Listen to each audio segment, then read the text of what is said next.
ओ आंदोलन ना चंपारण आंदोलन यारी ऊपर बेस करके आउ गोटे छोटिया आंदोलन होता से चाषी मान आंदोलन सेटा हूँ खेड़ा आंदोलन खेड़ाटा कौटी होता ना गांधी निजस्व राज्य गुजरात रे होता गुजरात रो गोटे जिला हूँ कोटा कहल खेड़ा बुझीपार तो मो कथा सेठी कौन सी कारणवशत से वर्ष कौन हो पारानी ना शस्य उत्पादन हो पारा ना मुझे ये पढ़े देवार कारण है कौन ना यहाँ हूँ कौन ना कृषकों ऊपर बेस दुईटा जाक आंदोलन एकाठी पड़ ए आंदोलन खेड़ा आंदोलन नाम प्रसिद्ध खेड़ा आंदोलन में कौन है ना 1918 मसीह गुजरात राज्यर बुझीपार तो मो कथा खेड़ा जिले में शस्य उत्पादन बाधा प्राप्त है माने कौन सी कारणवशत कौन है ना मरुड़ी पड़गला किंबा कौन है वर्षा अधिक है बा पाणीपाग बा जलवायु परिवर्तन हेतु उपयुक्त परिमाण शस्य उत्पादन हो पारला बुझीपार मो कथा किंतु तांको सेठी जो राजस्व विभाग कार्य करुला रेवेन्यू डिपार्टमेंट आम जो कहे आमर जो आरआई अच्छा बुझीपार तो मो कथा से इंग्रेज मान द्वारा परिचालित होता तो से जो राजस्व विभाग सेठी थिला तांकर गोटे नियम अनुजाई गोटे नियम करथिले जदि स्वाभाविक उत्पादन जेतिके हवा कथा तार 1/4 रु कम परिमाण शस्य उत्पादन है ताहले चाषी मानकर कौन कराहबो ना जो करटाकू जो कर दौरान जो टिकस दौरान टिकसटा कोहल करा मन कर है 100 बस्ता धान फलिया कथा केते बस्ता धान फलिया कथा 100 बस्ता 100 ର 1/4 केते 1/4 ताने पाखापाखि 100 ର 1/4 होची केते जानछ तो 25 100 ର 1/4 केते जदि 25 भाग रु कम अर्थ कौन हम सही धर 100 धान फलिया कथा धर 25 टारू कम धान फलिबो ताले सी कौन करिवे ना जेतिक टैक्स दबा कथा ताठू कम टैक्स देबे माने एक कथा आगुरु आईन रे थिला कहार आईन रे थिला राजस्व विभाग रो आईन रे थिला कोठी गुजरात रो खेड़ा जिल्ला रे केते मसिया रे 1918 मसिया रे बुझी परछ तो मो कथा हां अच्छा किंतु कोन हैला ना इंग्रेज मान तो महालोभी कहले हमर कोन दरकार टैक्स दरकार से माने कहले तमरो शस्य उत्पादन हो बा शस्य उत्पादन न हो तमे 100% टैक्स दबाकू बाध्य आगुरु तमे जेतिकी टंका कर दउतिलो वर्तमान कौन करिवो ना सेतिकी संपूर्ण राजस्व भरणा करिवो जेतिकी राजस्व आगुरु देउतिलो धर तो बिल पई राजस्व 100 टंका कौन कराइतिला फिट कराइतिला तोर शस्य उत्पादन हो बा शस्य उत्पादन न हो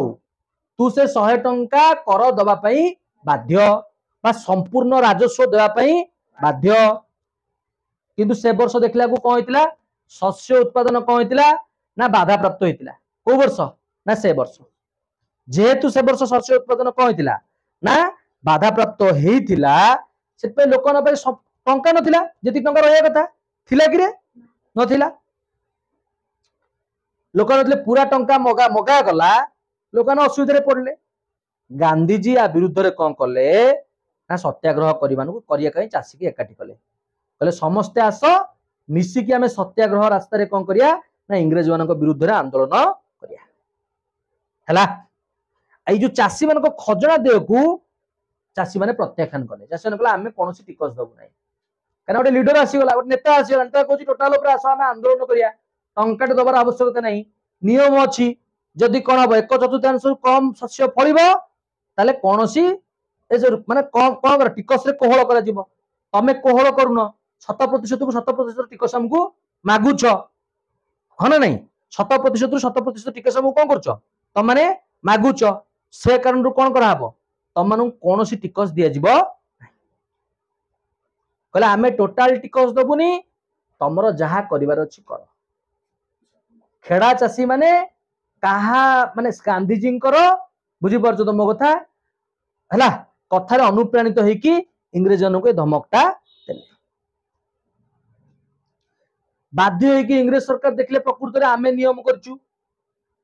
जदि माने 1/4 रु कम शस्य उत्पादन हबो ताले कोनोसी टिकस आमे दबु नाहु हन नै अरे हन नै तो से माने बाध्य होई कोन कले निवृत्त हेले जो 100% टैक्स नउथिले से कौन हेले हैला गोटे गुप्त निर्देशनामा जारी करदेले पैसा तो नबा टैक्स तो नबा गोटे उद्देश्य ना कहले जो मानकर सामर्थ्य अच्छी सबु चाषी मानकर तो क्षति नथिबो निर्दिष्ट केतक चाषींकर क्षति हेची बा सिंह भाग माने 100 रु 90 भाग चाषींकर क्षति हेची 10 भाग चाषी निश्चित भल उत्पादन करथिबे कहले जो मानकर दबार सामर्थ्य अच्छी से माने कौन कर दियो अन्य माने कौन रो टैक्स दबार आवश्यकता नहीं तो गांधी को ए आंदोलन रे सहाय्य करथिबा जणे व्यक्ति थिले किए ना इंदुलाल जागिंग कौन कहली इंदुलाल जाग्ञ ज्ञ रे हर्षईकार क रे हळम हला सी जने मुख्य सहयोगी थिले हला बुझी पारछ ना नहीं आ सेई जो एई आंदोलन परे बुझी पारछ तो मो कथा एई आंदोलन द्वारा प्रभावित होई कि